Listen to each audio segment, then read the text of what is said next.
It's Wine4Lovers TV. Part 2. Is it? This Is is it? part 2 of the non-champagne Oh. for Sundays. Yeah, this might be 3 weeks in a row though now. Okay. We still on champagne restriction. Yes. Don't worry though, we have a crazy idea. See, yesterday we went and had some Wine4Lovers grown-up fun. Yes, we did. Yeah, some of you might have seen the pictures, and at the end of the drinking in the secret location that we were at late at night. Winery X. Winery X. We said that we might be doing bubbles in bed, and it seemed to go over pretty well with the other lovers in the room, didn't it? Yeah, but I don't know if that was the wine talking or if that was the, it was I think late. it's just that they want to see you naked, baby. I'm going to have on my one-piece pajama with the footies. Does ass come out in the back? Yeah. Yeah. Yeah, that's right. The one piece. Yeah, and just for a couple of our friends, we talked a whole lot of shit yesterday. That's an inside joke. Oh! Wow. Yeah. Yeah, we had lots of grown-up fun, drank a lot of good wine. Yes. Shout outs to some of our favorites. Got to see one of our favorite winemakers' new baby. Yes. She's 4 weeks old. Ate ribs at the Rutherford Grill. Yeah. Mm-hmm. That was delicious. The ribs was hot. Ribs were hot. It was going on up there. So what are you pouring for me tonight, baby cakes? Well, since you asked there, I'm going to let you say the name. You're going to let me say... Why? Because I mess it up? No, you say it real Italian like... Buon Cristiani? Yes. That's real Italian-like, could you tell? And it's a 100% Malbec. What's unique about this, it's a 2008 Malbec. Years ago, I was traveling overseas and had a Malbec, an Argentinian Malbec, which Argentina is known for Malbecs. You can find them in all the stores and wine shops and stuff. And it was fabulous. I fell in love with it. And then all those years ago, you really couldn't find Malbecs up here. You know, Earl and I went and looked. We couldn't find a Malbec anywhere. And then a few years ago, this winery, which Earl actually loves their... Viognier. Yeah, they're Viognier, but you also love their OPC. Yeah, you know me. Oh.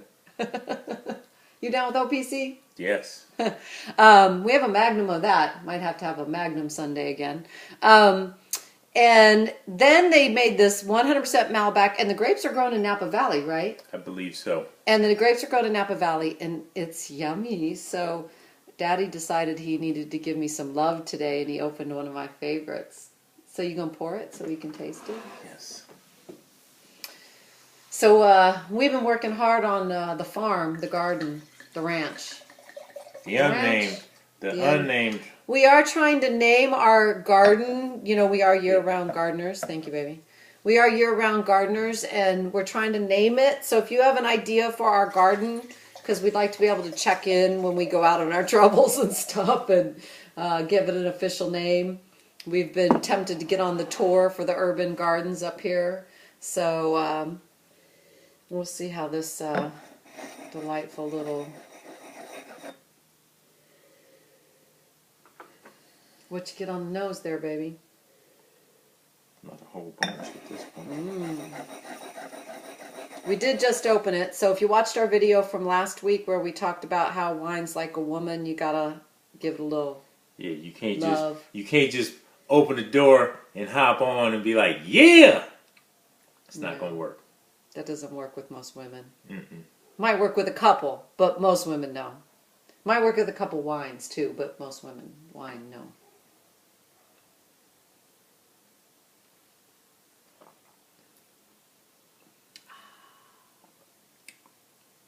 It's probably going to take a little time for the bouquet to open up.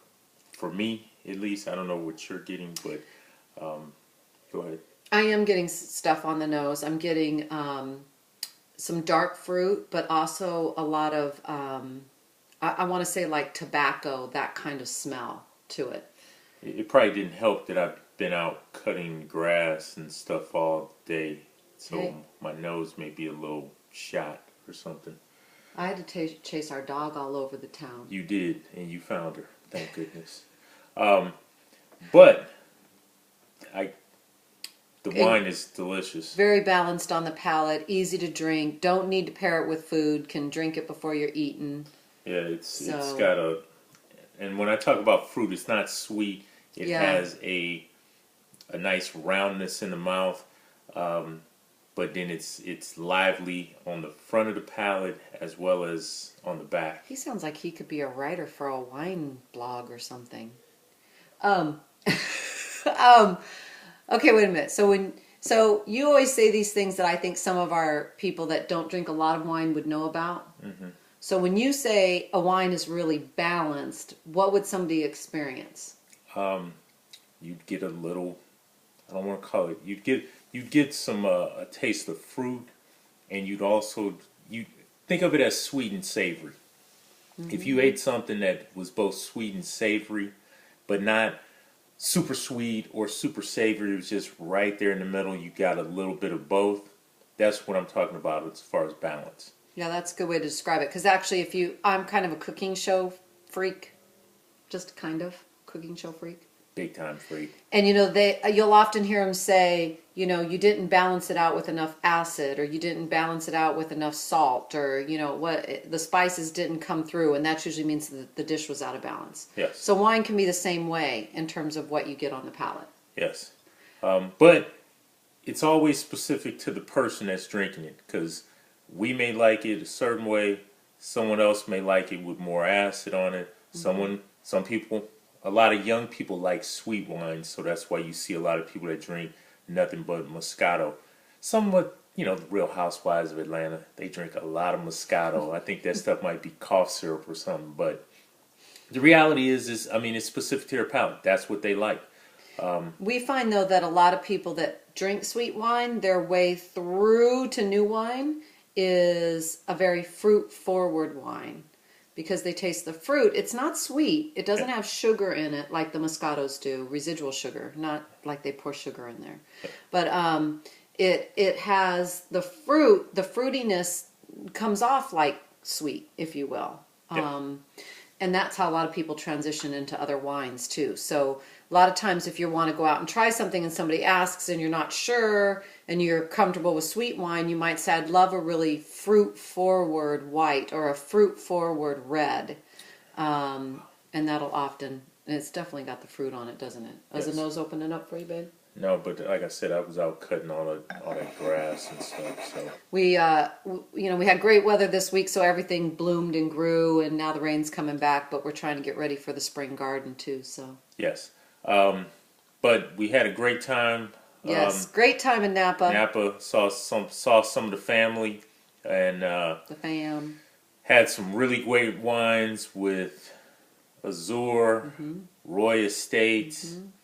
Vinoche, aka 20 Rose, and the Root Red. That's right. And we love you, Tim and Lori and Brian. Thank you for letting us be part of your family. Thank you, and to the Bethany, and Hori, You know shout out in the house. Yes. All right. On that note, peace be with you. Go drink some wine with somebody you love.